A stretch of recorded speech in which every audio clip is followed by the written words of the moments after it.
Постарела мать за 30 лет, а вести от сына нет и нет. Но она все продолжает ждать, потому что верит, потому что мать. И на что надеется она?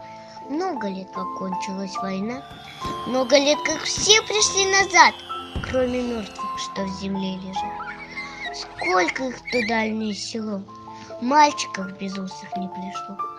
Раз село прислали по весне фильм документальный о войне. Все пришли в кино, и стар, и мал, кто познал войну и кто не знал. Перед горькой памятью людской разливалась ненависть рекой. Трудно это было вспоминать.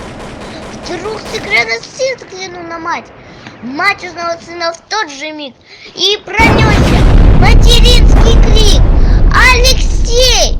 Алешенька! Сынок!» Словно сын ее услышать мог. Он рванулся из траншеи в бой. Стала мать прикрыть его собой. Все боялась, вдруг он упадет.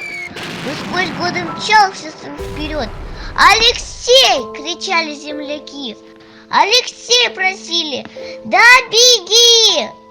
Кадр сменился, сын остался жить. Просит мать о сыне повторить. И в атаку снова он бежит.